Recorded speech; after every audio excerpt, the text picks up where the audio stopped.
लगातार पहाड़ों पर हो रही बर्फबारी के बाद मैदानी इलाकों में लगातार ठंड बढ़ रही है, जिसके चलते लोगों को परेशानियों का सामना करना पड़ रहा है।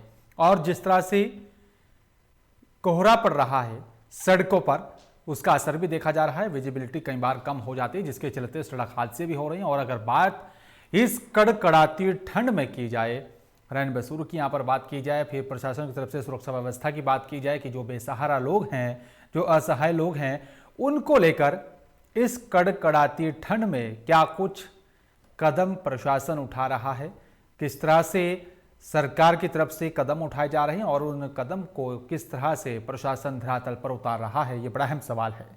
इसी पर विस्तार से बातचीत करने के लिए, खास चर्चा करने के लिए मेरे साथ उन्नाव से चेयरमैन नईमुद्दीन अंसारी मेरे साथ सीधा लाइव जुड़ रहे हैं। उनसे जानें कि आखिरकार इस कड़कड़ाती ठंड में किस तरह से वहां पर क्या कुछ सुरक्षा व्यवस्था है। नईमुद्दीन अंसारी जी, आपका बहुत बहुत स्वागत है लोकमंच पर। जी सर, ठंड का मौसम शुरू हो चुका है, लगातार कड़ाके की ठंड पड़ रही है, तो किस तरह से क्या कुछ इंतजाम किए जा रहे हैं ताकि जो बेसहारा लोग हैं उनकी जो है हिफाजत की जा सके, उनको सुविधाएं जो है मुहैया कराई जा सके?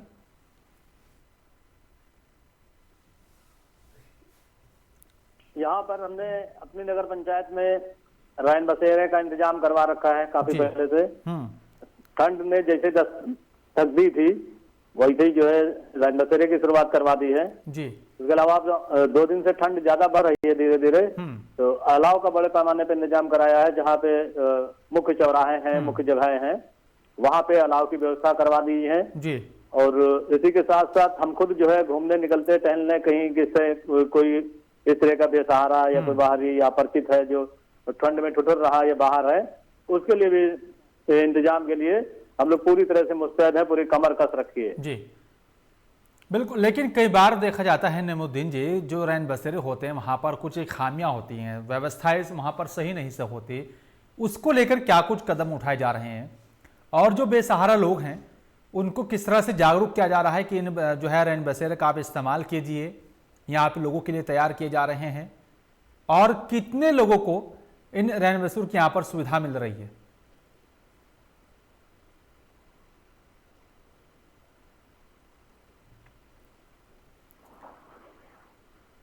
सर, आपको मेरी आवाज मिल पा रही है?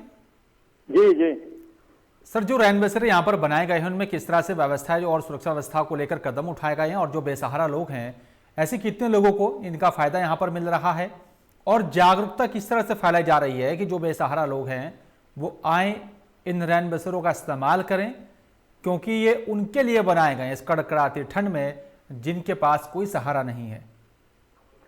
जी, इसके लिए प्रचार प्रसार के लिए बैनर पोस्टर लगे हुए हैं कई जगह पे और बहुत बड़े नगर पंचायत नहीं है हमारा जो एरिया है, यहाँ पे मौखिक हिसाब से और इस हिसाब से भी प्रचार प्रसार कर रखा है कि लोगों को पता है कि यहाँ रैन बसेरा है और इसमें जो भी लोग हैं इस तरह के बेसहारा लोग, उनको चिन्हित करके हम लोग खुद चिन्हित करके उनको रैन बसेरा में आने के लिए और राहत के लिए उनको जो है सुझाव देते हैं। उनको रखकर यहाँ पे पूरी तरह से जो भी व्यवस्थाएं हमसे बन सकती हैं, खाने पानी से नाश्ते से लेके सारा इंतजाम करा रहे हैं यहाँ पे।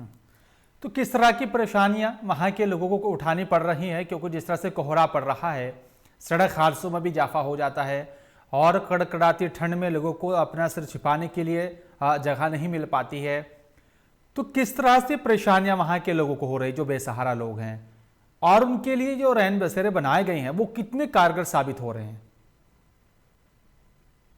यहाँ पर बहुत ज्यादा बड़े पैमाने पे दिक्कत नहीं है लोगों को जी। और जो भी है बहुत कम स्तर पे हैं वो लोग, बाहर घुमंतू टाइप के लोग या इस तरह के जो भी लोग हैं जो इस तरह के शिकार हैं परेशानी का ठंड में, उनको चिन्हित करके हम लोग उनको सुझाव दे रहे हैं कि आप रैन बसेरे में आइए और यहाँ और हमसे जो भी व्यवस्थाएं हैं वो कर रहे हैं।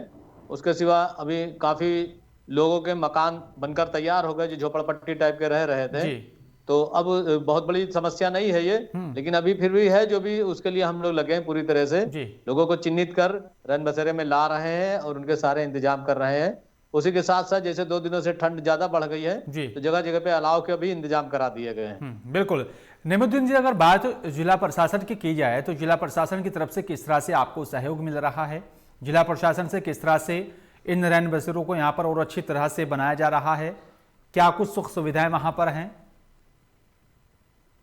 जिला प्रशासन की तरफ से जो भी है, यहाँ पे हमारे जिलाधिकारी महोदय ने भी जी। सख्त आदेश दे रखे हैं कि किसी भी तरह से कोई भी बेसहारा बाहर इस तरह से ना घूमे जिससे वो काफी परेशानी का सामना करे या हार्ट अटैक का शिकार हो जाए सर्दी में, किसी प्रकार से उसको बहुत बड़ी परेशानी का सामना करना पड़े। तो उसके लिए हम लोग खुद ही पहले ही से मुस्तैद हैं। और रह गया यहाँ पे सहयोग का मामला, तो सहयोग के लिए यहाँ पे हम लोग खुद सक्षम है, नगर पंचायत है यहाँ पे, हमारे पास व्यवस्थाएं हैं जिसको हम लगातार जो है आगे बढ़ा रहे हैं और सारी चीजें कर रहे हैं। इसमें हमारे डीएम साहब के आदेश पे एसडीएम साहब कई बार जो है इनका मुआयना भी करने आ जाते हैं कि सही तरह से चालू है क्या है, उसके हिसाब से भी जो है बाकी सारी चीजें यहाँ पे ठीक चल रही हैं। बिल्कुल, लेकिन अगर अंसारी साहब बात की जाए, सुरक्षा व्यवस्था की बात की जाए, जिस तरह से कोहरा पड़ता है और धुंध की चादर जो है वो वहाँ पर देखने को मिलती है, और ये समस्या जो है हर एक राज्य के हर एक शहर में भी देखने को मिलती है। सुरक्षा व्यवस्था को लेकर इस ठंड के सीजन में प्रशासन की तरफ से क्या कुछ कदम उठाए जा रहे हैं और उसका जनता को किस तरह से फायदा हो रहा है? सुरक्षा व्यवस्था के हिसाब से भी यहाँ पे प्रशासन जो है अलर्ट है। यहाँ पे पुलिस विभाग के कर्मी अलर्ट है, हमारे कर्मचारी हैं, नाइट ड्यूटी भी कुछ काम करते हैं। और रह गया जैसे आजकल सर्दियों के मौसम में चोरियां बढ़ जाती हैं, कई बार ऐसा होता है कि लोग जो है चोरी का काम जो है सर्दी के मौसम में कोहरे का फायदा उठाकर चोरियों का अंजाम देते हैं और तरह कई घटनाएं हो जाती हैं। तो उसके लिए कई बार हम खुद मैदान में निकलते हैं अपने लोगों के साथ में, जागते रहो का नारा देते हुए, और लोगों को किसी तरह की कोई परेशानी ना हो, कोई किसी घटना का शिकार ना हो, इसलिए हम खुद ही अलर्ट हैं इतना। बिल्कुल सर, अब मेरा आपसे एक और आखिरी सवाल है। जिस तरह से कोहरा और धुंध जो पड़ना शुरू हो चुकी है, लगातार जो है पहाड़ों पर बर्फबारी हो रही है, उसका सीधा असर जो है मैदानी इलाकों में देखने को मिल रहा है। किसानों की गेहूं की फसल और साथ ही आलू की फसल भी जो है खेतों में खड़ी है, उसको कैसे देखते हैं आप? हाँ, जो ठंड बढ़ी है अचानक से, जो पहाड़ी इलाकों में अभी बर्फबारी हुई है, उसका सीधा असर आया है यहाँ पे। हमारे यहाँ पे रसूलाबाद में गोभी बेल्ट है, यहाँ से पूरे पूर्वांचल में गोभी की सप्लाई होती है। यहाँ से दिल्ली के लोग और महाराष्ट्र तक यहाँ से जाती है, नेपाल के लोग पूर्वांचल में गोरखपुर, बस्ती, देवरिया, गोंडा, हाटा, नेपाल तक यहाँ से गोभी की सप्लाई जाती है। ये ठंड अचानक बढ़ने से इस कारोबार पे बहुत बड़ा असर पड़ा है, जो किसानों के लिए जो है बहुत काफी जो नुकसानदेह हुआ है। और अभी गेहूं, अब उसके बाद गोभी अभी चली रही है, गोभी कुछ खत्म करके गेहूं की रोपाई कर रहे हैं, कुछ आगे गोभी के गेहूं की बुआई पे काम चल रहा है, लेकिन काफी यहाँ पर किसानों को काफी नुकसान का सामना करना पड़ा है। बिल्कुल, लेकिन अंसारी साहब अगर बात की जाए, जिस तरह से किसानों को, जैसा कि आपने बताया कि नुकसान उठाना पड़ रहा है, और इस नुकसान की भरपाई को लेकर क्या प्रशासन की तरफ से कोई मदद की जा रही है, कोई कदम उठाया जा रहा है? नहीं, अभी तो इसको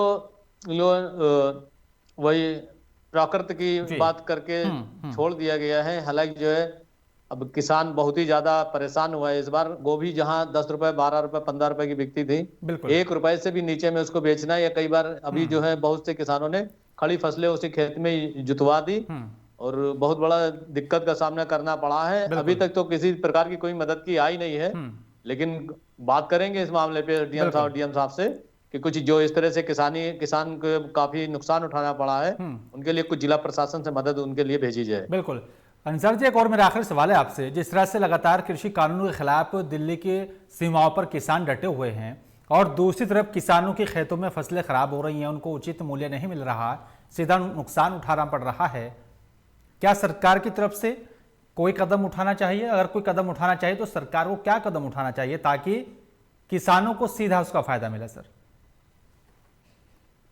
सरकार को, राजस्व विभाग को अपने आदेश करना चाहिए। लोगों जो इतना बड़ा नुकसान जो किसान उठा रहे हैं, उनको चिन्हित करके उनकी खेती कितने बीघे में कितना नुकसान हुआ है, ये चिन्हित पहले कराएं, उसके बाद उनका जो है कुछ ना कुछ मुआवजा तय करें।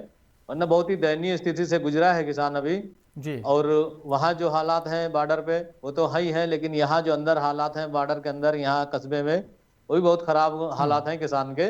अभी तक किसी प्रकार की तो कोई सहायता मिली नहीं है। बिल्कुल, लेकिन आगे बात करेंगे जिला प्रशासन से, और बात चल भी रही है कि उनको राजस्व विभाग को अपने आदेश देकर इनको चिन्हित कराएं कि इसको कितना नुकसान हुआ है। ठीक है सर। बहुत बड़े पैमाने पे नुकसान हुआ है जी। और यहाँ पे हम चाहेंगे कि इनकी किसी न किसी तरह से मदद हो, इनको कुछ ना कुछ मुआवजा मिले ताकि ये आगे सीधे खड़े हो सके, आगे की बुआई, आगे की खेती की तैयारी कर सकें। बिल्कुल, कहीं ना कहीं जो है किसानों को लेकर प्रशासन को कदम उठाना चाहिए। जिन किसानों को नुकसान हो रहा है उनको लेकर सरकार को और प्रशासन को सचेत होना होगा ताकि किसानों की समस्या का समाधान किया जाए। शुक्रिया सर आपका, आपने कीमती वक्त निकाला विस्तार से बातचीत करने के लिए, आपका बहुत बहुत धन्यवाद। लेकिन सवाल यही है कि समाधान कैसे होगा और जो ये कड़कड़ाती ठंड जो पड़ रही है, इस ठंड में जो रैन बसेरों का यहाँ पर इंतजामात जो है वो किए जा रहे हैं, उसका भी किस तरह से लोगों को फायदा मिलेगा, वहाँ पर किस तरह से व्यवस्थाएं की गई हैं और उन व्यवस्था का वहाँ के लोग जो बेसहारा लोग हैं, जो असहाय लोग हैं, वो किस तरह से फायदा उठा रहे हैं, बड़ा अहम सवाल है। फिलहाल मेरे साथ सिर्फ इतना ही। नमस्कार।